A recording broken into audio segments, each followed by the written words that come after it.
महाविद्यालय निवाई के तृतीय वर्ष के समस्त विद्यार्थियों का मैं हार्दिक अभिनंदन एवं स्वागत करती हूँ। जैसा कि विद्यार्थियों आपको पता है कि कोविड-19 जैसी महामारी हमारे देश में फैल चुकी है। इस महामारी से हम सभी जूझ रहे हैं। इस संबंध में आपको इतना ही कहना चाहूँगी कि आप सभी अपने घर में रहिए, बिना काम बाहर मत निकलिए, और यदि बाई दी हुई किसी काम से आप बाहर निकलते हैं तो मुंह पर मास्क लगा के निकलिए, हाथों को सैनिटाइज कीजिए और सोशल डिस्टेंसिंग का पालन करिए। और घर में भी यदि आप रहते हैं तो हाथों को बार बार धोइए ताकि इस महामारी से आप बच सकें। बच्चों, जैसा कि आपको पता है कि इस महामारी की वजह से आप कॉलेज नहीं आ पा रहे हैं। जुलाई आ चुकी है लेकिन कॉलेज नहीं आ पा रहे हैं, तो आयुक्तालय ने ये डिसाइड किया कि हम आपको वीडियो के माध्यम से हम आपका अध्ययन करवाएंगे ताकि आप अच्छे से एग्ज़ाम में पास हो सकें। इस समय आप सभी घर पे हैं, खूब अध्ययन अध्यापन कीजिए ताकि आप अच्छे मार्क्स प्राप्त कर सकें। आज मैं आप सबको जो तृतीय वर्ष राजनीति विज्ञान का जो सिलेबस है प्रथम पेपर का, उसमें मैं आपको प्लेटो पढ़ाऊंगी। जैसा कि आप सबको पता है कि प्लेटो पश्चिमी जगत का बहुत बड़ा राजनीतिक दार्शनिक था। प्लेटो से पूर्व पश्चिम में किसी ने भी दर्शन पर क्रमबद्ध अध्ययन नहीं किया था। प्लेटो ने अपने दौर में बहुत सारी समस्याओं का सामना किया। इन्होंने एथेंस को स्पार्टा के सामने घुटने टेकते हुए देखा। इन्होंने अपने गुरु सुकरात को विष का प्याला पीते हुए देखा और 30 आतताइयों का आतंक देखा, तो उनका मन बहुत क्षुब्ध हो गया और ये सभी बीमारियों को दूर करने के लिए, समाज को कुछ देने के लिए इन्होंने राजनीति के बजाय अध्ययन को अपना महत्वपूर्ण उद्देश्य चुना। इन्होंने बहुत सारे सिद्धांत दिए, बहुत सारी किताबें लिखी, और किताबें जो लिखी उनको संवाद कहा जाता है। इन्होंने 36 संवाद लिखे। संवाद इसलिए कहा जाता है क्योंकि ये सारे 36 संवाद जो है वो वार्तालाप शैली में लिखे गए, इसलिए 36 संवाद कहा जाता है। मैं आपको प्लेटो के सिद्धांत के बारे में और संवाद के बारे में बताना चाहूँगी। प्लेटो के जो 36 संवाद है, Apology, Crito, Meno, Protagoras, Gorgias, Republic, फ्रेंड्स, फेडो, स्टेट्समैन, क्रिसल, लॉज, ये प्लेटो के संवाद हैं। ये प्लेटो के संवाद हैं। प्लेटो ने इसमें न्याय सिद्धांत के बारे में चर्चा की है। प्लेटो ने रिपब्लिक में न्याय का सिद्धांत दिया है। प्लेटो का जो न्याय है वो आज वर्तमान का जो कानूनी न्याय है वो नहीं है। प्लेटो का न्याय जो है वो बिल्कुल विपरीत एक नैतिक धारणा पर आधारित है। लेकिन प्लेटो से पूर्व भी समाज में 3 प्रकार की व्यवस्थाएं वहाँ पर विद्यमान थी, 3 प्रकार के सिद्धांत वहाँ पर विद्यमान थे। और जो पहला सिद्धांत है वो है परंपरागत सिद्धांत। इस परंपरागत सिद्धांत में सिफालिस ने ये कहा कि सत्य बोलना और दूसरों के ऋण को चुका देना ही न्याय है। प्लेटो ने इसका विरोध किया और उन्होंने कहा कि सत्य बोलकर, अगर हम कोई व्यक्ति सत्य बोलता है तो कई बार सत्य बोलना भी बहुत बड़ी प्रॉब्लम कर देता है। क्यों? क्योंकि ये कार्य दोनों ही कुछ परिस्थितियों में अन्यायपूर्ण, अनुचित हो सकते हैं। जैसे कि हम सत्य बोलते हुए अपने देश के जो सैनिक रहस्य हैं उनकी जानकारी किसी और को दे दें, और उसके बाद यदि अस्त्र लेने वाला पागल हो जाए और वो अपने अस्त्र वापस मांगे और उस अवस्था में अगर हम उसे अस्त्र लौटाते हैं तो वो न्यायपूर्ण नहीं कहा जाएगा। इसके अतिरिक्त मित्रों के प्रति भलाई और शत्रुओं के प्रति बुराई की बात करना भी सरल है, किंतु इसका मतलब ये नहीं है कि कोई मित्र केवल नाम के लिए मित्र हो और यथार्थ में हमारा शत्रु हो। तो व्यवहारिक जीवन में ऐसा हमने कई बार देखा है। तो इसके लिए प्लेटो ने इसको न्याय के परंपरागत जो सिद्धांत है उसको अस्वीकार कर दिया। दूसरा हमारा क्रांतिकारी सिद्धांत है। क्रांतिकारी सिद्धांत में सोफिस्ट वर्ग के प्रतिनिधि थ्रेसिमैक्स ने किया है इसका। शक्ति ही सत्य है और शक्तिशाली का हित साधन ही न्याय है। थ्रेसिमैक्स कहता है कि शासक वर्ग स्वयं अपने हितों की रक्षा के लिए ही शासन करता है और अन्याय न्याय से श्रेयकर है। प्लेटो ने इन दोनों ही विचारों का खंडन किया है। उनका कहना है कि शासन करना एक कला है और सभी कलाओं का लक्ष्य अपनी स्वार्थ सिद्धि करना नहीं होता। सभी कलाओं का लक्ष्य अपना स्वार्थ सिद्धि करना नहीं होता, वरन उन वस्तुओं के दोषों को दूर करना भी होता है जिनके साथ उनका संबंध होता है। जिस प्रकार एक अच्छा शिक्षक विद्यार्थियों की त्रुटियों को दूर कर उनकी गुप्त शक्तियों को जागृत करता है, और इस प्रकार से वो उनके शासक जो है उनका लक्ष्य होता है प्रजा के दोषों और दुखों और कठिनाइयों को दूर करके उनका कल्याण करना। दूसरा विचार है कि न्याय पर चलने वाला व्यक्ति अन्यायी की अपेक्षा अधिक सुखी है, क्योंकि ऐसा व्यक्ति आदर्श जीवन की प्राप्ति का प्रयत्न करता है। तीसरा, इसको भी क्रांतिकारी सिद्धांत जो है थ्रेसिमैक्स का, इसको भी प्लेटो ने अस्वीकार कर दिया। और तीसरा है कार्यकारी सिद्धांत, जिसको कि ग्लाउकन ने दिया है। उन्होंने कहा है कि न्याय भय का शिशु है। प्लेटो इसको भी पूरी तरह से अस्वीकार कर देता है। प्लेटो इस धारणा से इसलिए सहमत नहीं है क्योंकि प्लेटो न्याय को आत्मा के अंतर की वस्तु मानता है। मैंने ये देखा है कि प्लेटो ये कहता है कि न्याय जो है, ये जो तीनों सिद्धांत है, ये तीनों सिद्धांत न्याय के बाहरी रूप को स्वीकार करते हैं, न्याय के बाहरी रूप को स्वीकार करते हैं, और बाहरी रूप जो है वो न्याय का प्लेटो को कतई बर्दाश्त नहीं है। वो कहते हैं कि न्याय आत्मा के अंतर की वस्तु है, न्याय को मैं बाहरी रूप से स्वीकार नहीं कर सकता। अब मैं आपको प्लेटो का जो न्याय सिद्धांत है, उसके बारे में बताऊंगी कि प्लेटो न्याय को आत्मा के अंतर की वस्तु मानता है। प्लेटो न्याय को आत्मा के अंतर की वस्तु मानता है। प्लेटो ने एक व्यक्ति के न्याय के दो रूप बताता है, एक तो व्यक्तिगत और दूसरा है सामाजिक। प्लेटो कहता है कि मानवीय आत्मा के 3 तत्व होते हैं। मानवीय आत्मा में 3 तत्व विद्यमान होते हैं। पहला इंद्रिय तृष्णा, दूसरा शौर्य और तीसरा बुद्धि। इंद्रिय तृष्णा, शौर्य और बुद्धि। प्लेटो कहता है कि ये जो आत्मा के 3 तत्व हैं वो समाज के 3 वर्ग जो है वो आत्मा के इन 3 तत्वों का प्रतिनिधित्व करते हैं। सबसे पहले है इंद्रिय तृष्णा। इंद्रिय तृष्णा जो है वो दार्शनिक वर्ग, उत्पादक वर्ग इसका प्रतिनिधित्व करता है। दूसरा जो वर्ग आत्मा का जो तत्व है वो शौर्य है, जिसको कि सैनिक वर्ग प्रतिनिधित्व करता है। तीसरा बुद्धि, जिसको कि दार्शनिक वर्ग प्रतिनिधित्व करता है।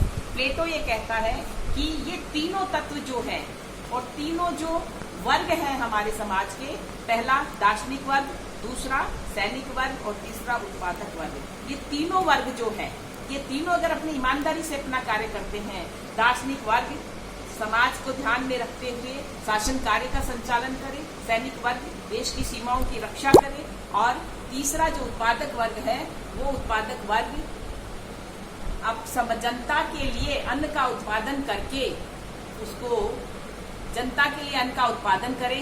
तो ये तीनों वर्ग यदि अपने अपने कार्य करते हैं तो समाज में न्याय स्थापित हो सकता है। सबसे महत्वपूर्ण बात यह है कि प्लेटो के अनुसार न्याय का अर्थ क्या है।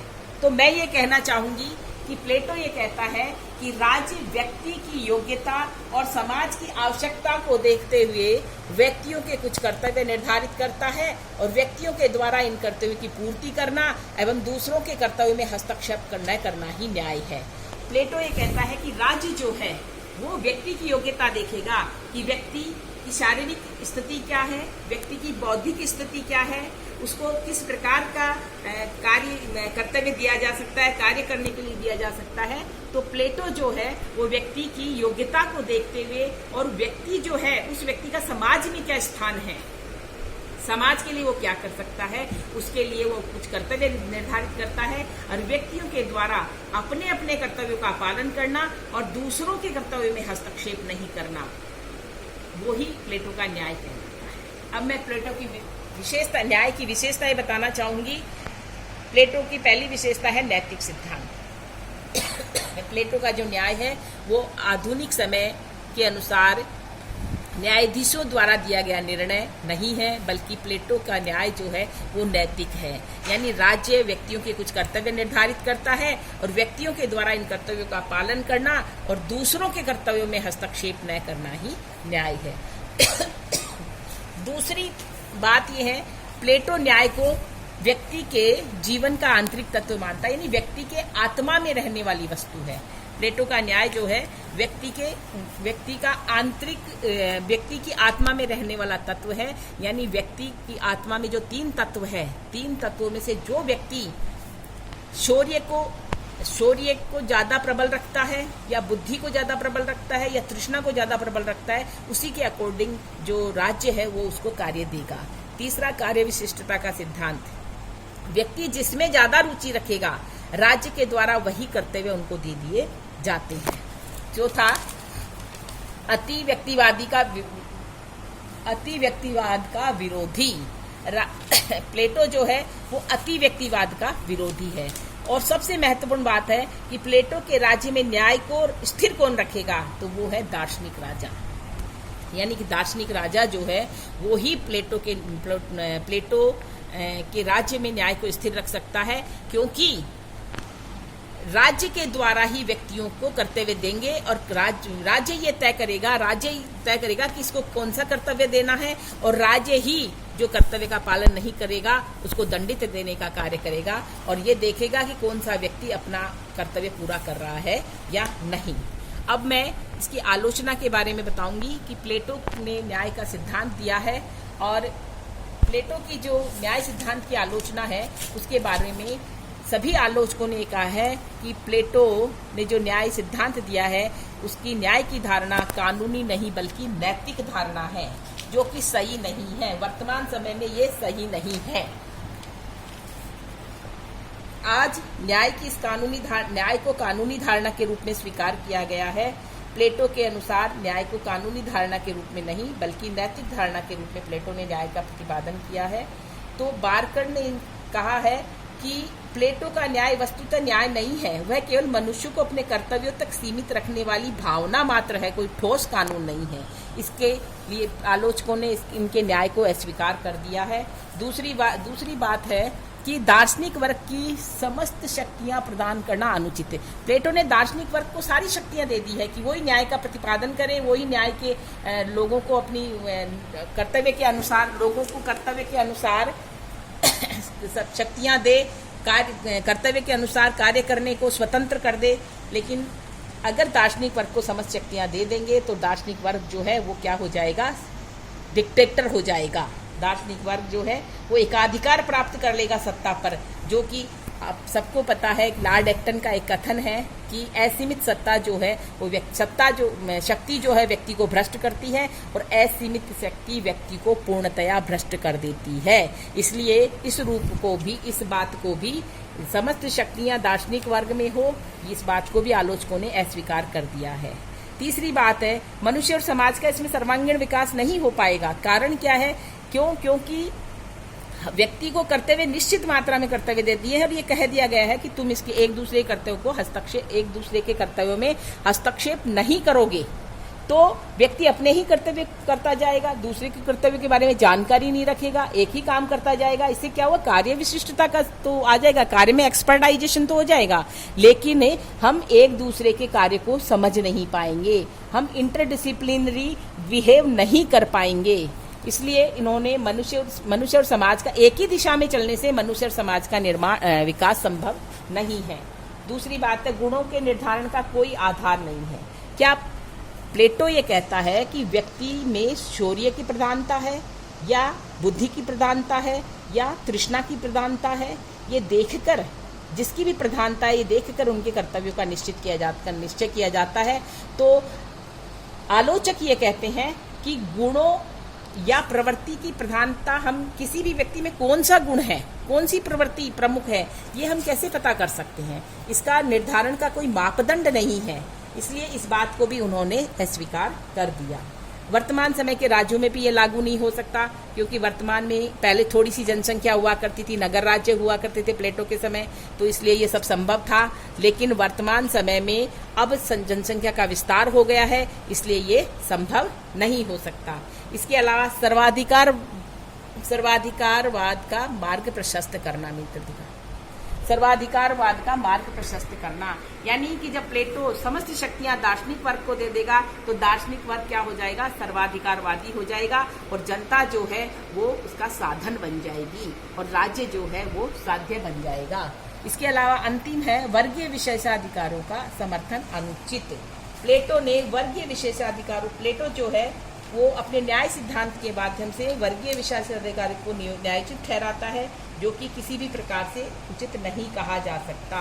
इस प्रकार मैं ये कह सकती हूँ कि प्लेटो का जो न्याय सिद्धांत है उनकी बहुत आलोचना हुई है, लेकिन एक बात ये तय है कि यदि व्यक्ति प्लेटो के न्याय सिद्धांत के अनुसार, प्लेटो का ये जो न्याय है ये व्यवहारिक दृष्टि से वर्तमान समय में हम इसकी प्रासंगिकता की बात करते हैं, तो मुझे इसमें ये प्रासंगिकता नजर आ रही है कि अगर हर व्यक्ति अपना अपना कार्य शांति से करे, अगर उसमें जो गुण है उस गुण के अकॉर्डिंग अगर उसके पास जो कार्य है उसको अगर शांति से करता है, एक्सपर्ट होके करता है, तो समाज को वो आगे ले जाया जा सकता है। यद्यपि प्लेटो का जो न्याय है वो वर्तमान राज्य में, वर्तमान समाज में हम लागू नहीं कर सकते, किंतु फिर भी प्लेटो की जो न्याय की नैतिक धारणा है कुछ हद तक मैं उसका समर्थन करती हूँ।